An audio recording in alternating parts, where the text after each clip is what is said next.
저는 민운기라고 하고요.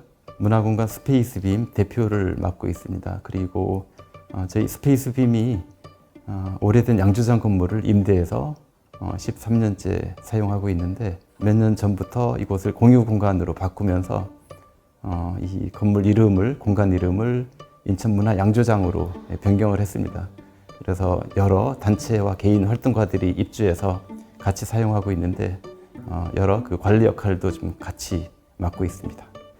이 양조장 건물은 그 1927년부터 96년까지 70년 동안 인천의 그 향토 막걸리 소송주를 만들던 곳이었는데 어쨌든 그 가동이 중단된 지 10년 정도 되던 해죠. 2007년이니까 뭐 들어와 보니까 거의 폐허화 되다시피 했던 그런 상황인데 이 골조를 보니까 너무 재밌는 거예요. 이거를 어떻게 잘하면 아주 매력적으로 만들 수 있겠다. 이제 그런 생각을 했고, 그래서 여러 가지 뭐 우여곡절이 좀 있었지만 어쨌든 그 임대 계약을 하게 되었고, 한 3개월에 걸쳐서 이 개보수 작업을 한 후 이제 이 문화공간으로 이제 그 새롭게 조성을 하고 그해 9월에 이제 구월동에서 이쪽으로 그 이전을 해와서 새롭게 이제 개관을 하는 그런 상황을 맞이했습니다.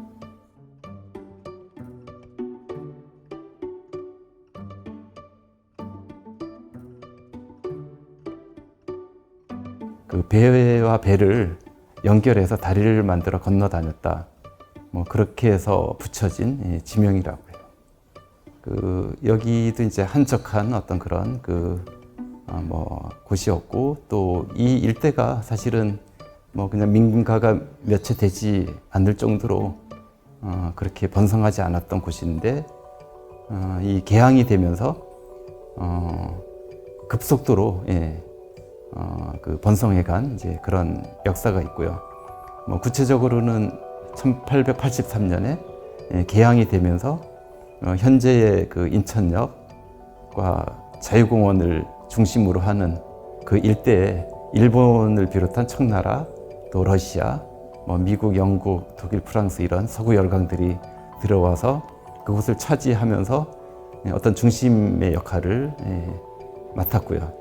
그러다 보니까 거기에 살던 조선인들이 밀려나게 됐고, 그래서 멀게는 이 철길, 가운데 철길을 사이에 두고 철길 바깥으로, 그쪽에서 볼 때 이 바깥으로 밀려나게 됐고요.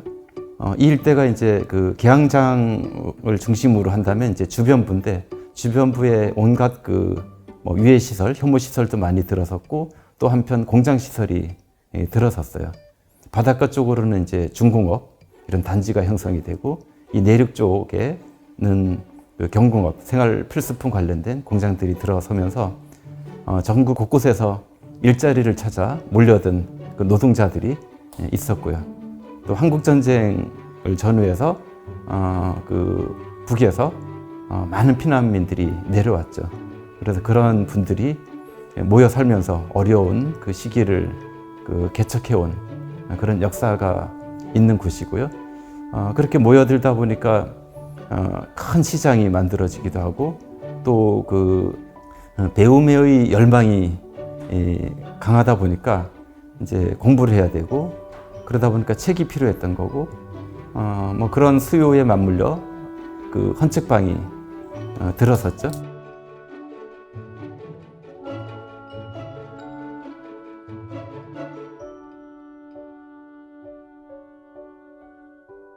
타 도시와 마찬가지로 여기도 도시가 그 확장이 되고, 인천시청을 비롯한 교육청, 그리고 여러 관계 그 기관들이 신도시 내지는 신중심지인 구월동으로 이전을 하게 되고, 그쪽에 온갖 뭐 그 문화공간이든가 뭐 터미널, 교통 관련된 이런 시설들이 들어서다 보니까 이제 이곳은 상대적으로 이제 침체를 하게 되었고, 사람들 발길이 끊어지는 그런 상황이 되었고, 뭐 이제 그렇게 이 일대가 이제 침체 일로를 겪던 시기에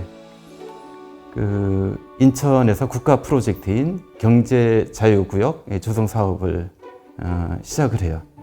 남쪽에 송도, 북쪽에 청라, 또 서쪽에 영종 세 축을 중심으로 해서 이루어지고 있고, 그 송도와 청라를 잇는 빠른 직선길을 내려고 지도에다가 자를 대고 선을 그었죠.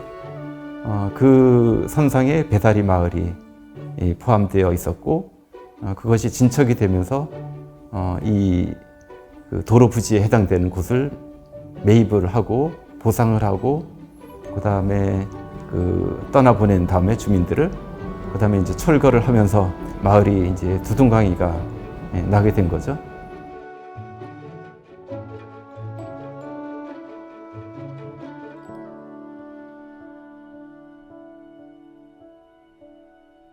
이 마을 주택가 한복판에 폭 50m, 8차선 도로가 만들어지고, 거기에 승용차는 물론이고 대형 트럭들이 오고 갈 경우 거기에서 나오는 소음, 매연, 분진, 이로 인한 인근 지역의 피해는 이루 말할 수 없을 걸로 주민들이 생각을 했고, 아이들도 많지는 않지만 그래도 학교가 있어서 등하굣길로 이용을 하고 있고, 또 어르신들이 많은데, 그분들에게는 엄청난 불편을 야기시키는 그런 공사이죠. 그래서 이제 이런 부분에 대해서 이제 남아있는 주민분들이 이거를 이제 그냥 넘길 수 없다. 어쨌든 그런 호소를 좀 해왔는데, 좀 미약했죠. 생전 이런 거 해보지도 않았던 그런 분들인데, 초기에 어떻게 해야 될지 그렇게 몰라서 애를 태웠던 그런 시기가 있었던 걸로 알고 있어요.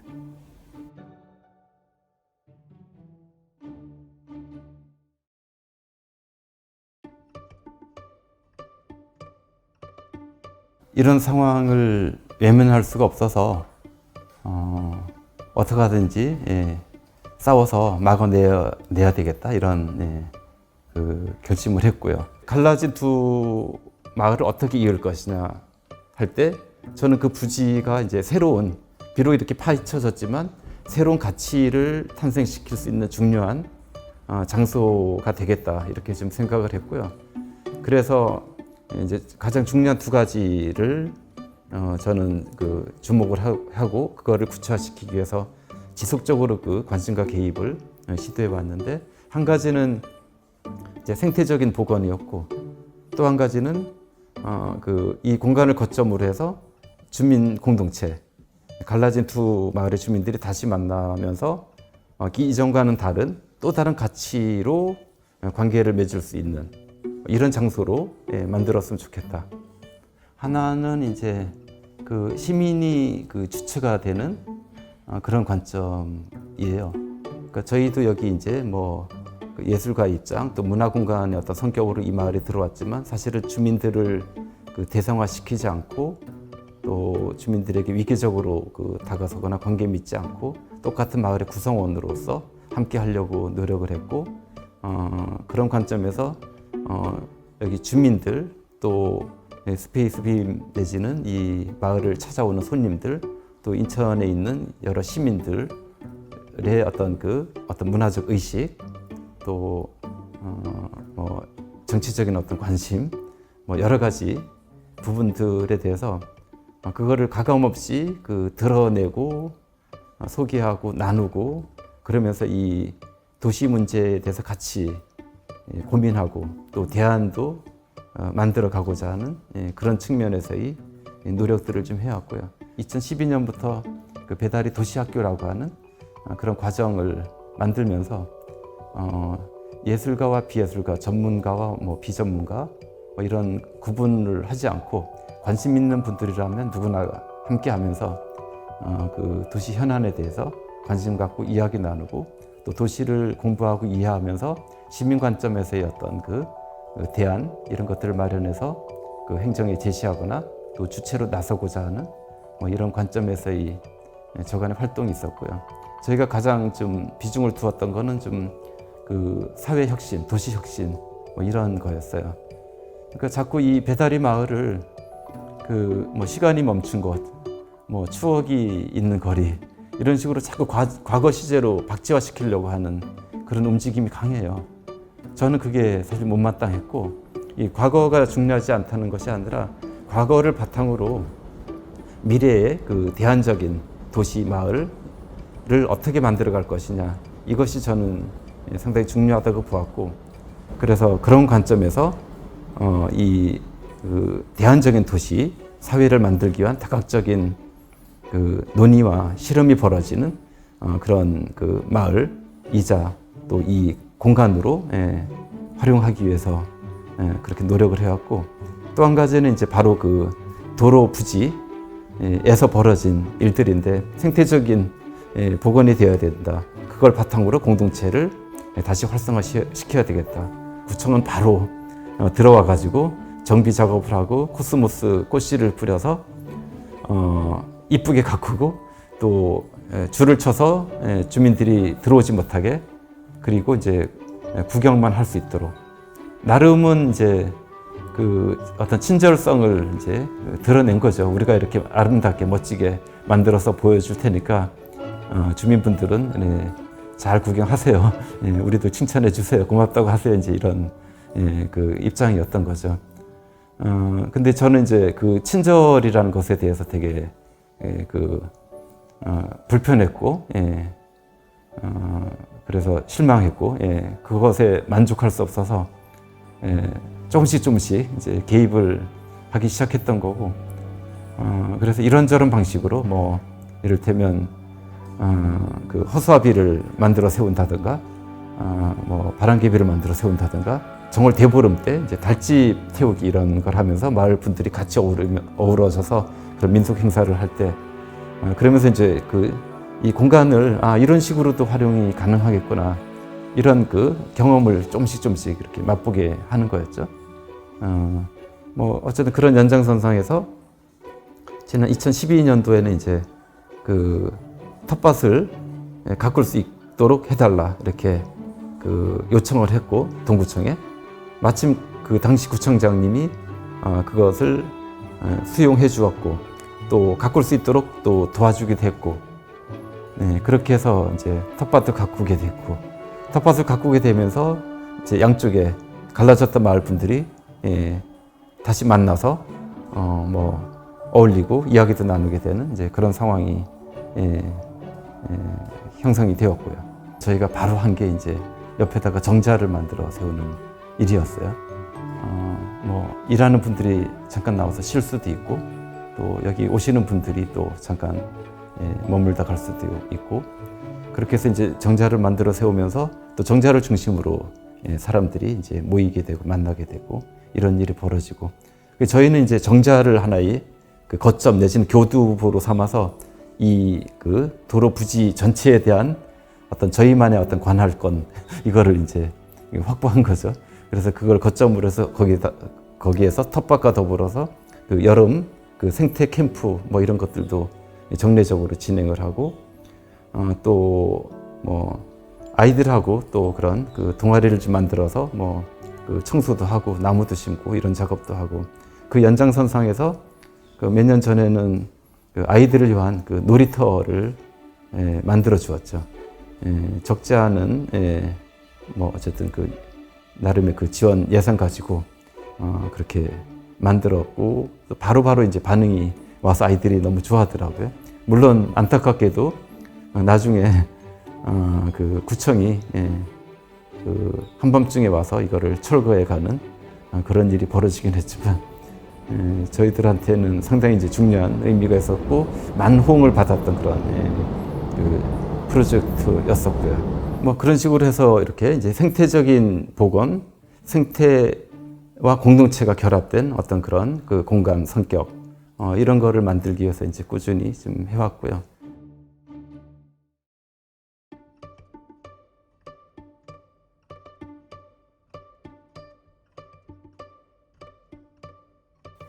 저희는 그 부지에서 자라나는 그 풀들, 꽃들을 좀 잘 살리는 차원에서, 그렇다고 무조건 두자는 거는 아니고, 이를테면 뭐 환삼 덩굴이니 이런 것들이 있어요. 생태계를 교란시키는 이런 것들을 좀 제거해 나가면서 그 나름대로의 어떤 그 자연의 질서를 회복하고 찾아갈 수 있도록 그렇게 좀 접근을 했죠. 근데 이제 행정은 그거를 용납하지 않고 그거를 자꾸 방치한다고 생각을 하더라고요. 행정은 늘 아주 경계가 뚜렷해야 돼요. 구분이 분명히 이루어져야 돼요. 그런 관점에서 또 특정한 한 가지 종류, 코스모스면 코스모스, 꽃양귀비면 꽃양귀비, 또 뭐 유채꽃이면 유채꽃을 한 가지 종류만 딱 심어가지고 그렇게 이제 피어나게끔 하고, 또 울타리 쳐서 못 들어가게 하고, 또 그것이 지면 또 다 쓸어내고 또 다 파헤치고 새롭게 또 꽃씨를 뿌려요. 근데 저희 입장에서는 그게 이해가 안 되는 거죠. 구청은 또 저희들 입장이 이해가 안 되고, 방금 말씀드린 대로 저희들 보고 방치한다 그러고, 그래서 지지난해 2018년, 2019년 이렇게 이제 한 부지인데 가운데 배수로를 두고 한쪽은 구청이, 한쪽은 저희가. 근데 이렇게 이제 어쨌든 이렇게 보니까 이제 극명하게 그 차이가 드러나는 거죠.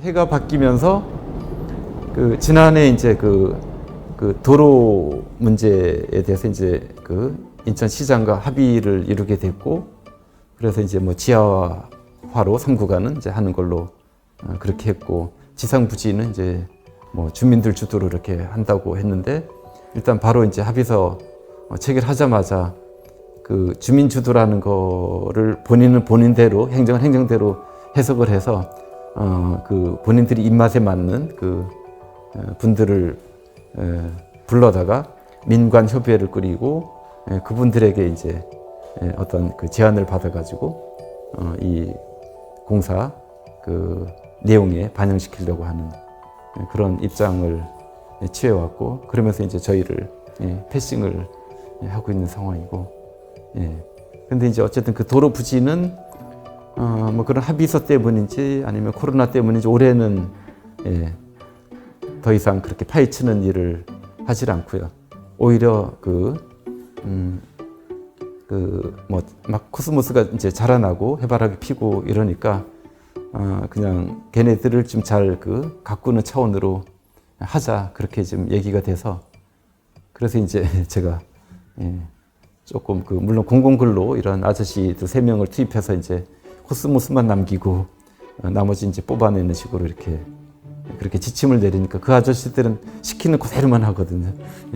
코스모스만 남기고 나머지 다 자르는. 근데 알고 보면 그 안에 해바라기도 있고, 또 제가 아끼는 뎁사리도 있고, 또 뭐 허브 군락지도 있고, 그래서 혹여나 그 아저씨들에 의해서 파헤쳐질까 봐 제가 미리 앞서서 들어가 가지고 걔네들을 잘 살려내면서 나머지를 뽑아내고, 그러면서 나름의 어떤 가드닝을 했죠.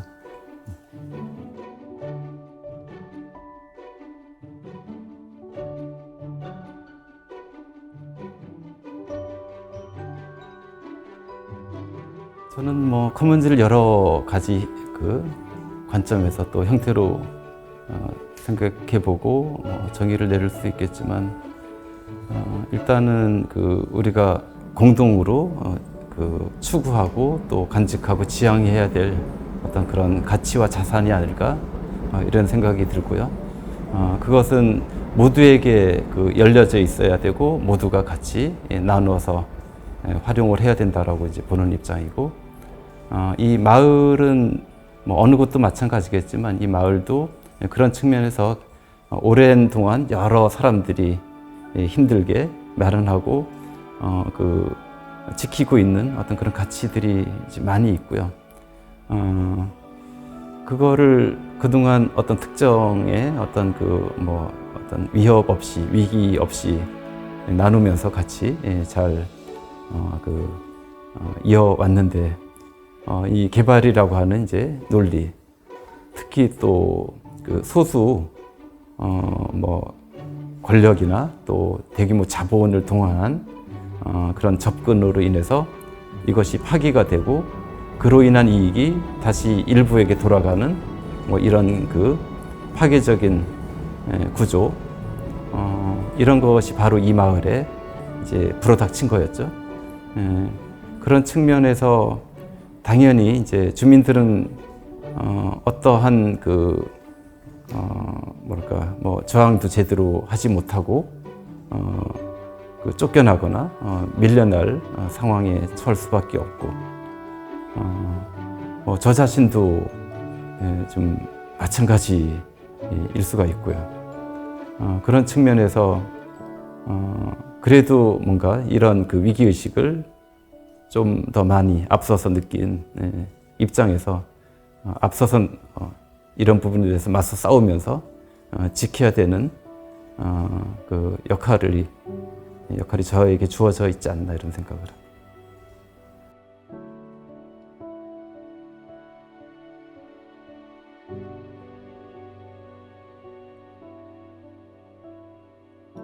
저는 저대로 이 주어진 저의 상황 속에서 해나가면서 또 각각의 저마다의 자기 현장을 갖고 계신 분들이니까 활동가이든 연구자이든 그런 각자의 역할에 충실하면서 서로가 서로를 격려하고 자극하고 그러면서 이런 그 활동들이 더 많이 그 유포가 되고 많은 공감을 이루면서 흔히 말하는 그 커머너, 그 커먼즈에 대한 어떤 그런 그 생각과 어떤 그 의지 또 어떤 그런 마음으로 뭉쳐진 이런 그 커머너 분들이 그 많아지고 모두가 좀 어떤 그런 공유인이 될 수 있는 그런 상황이 됐으면 합니다.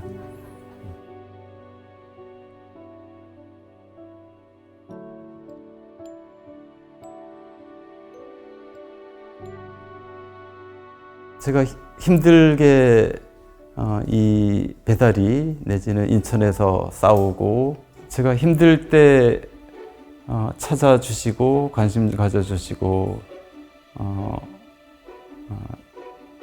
힘이 되어주신 분들이 계셨습니다. 그분들이 바로 오늘 저희가 함께하고 있는 커먼즈 네트워크 선생님들이었어요. 저처럼 저희와 함께 하시면 서로에게 큰 힘이 되지 않을까 싶습니다. 함께 해주세요.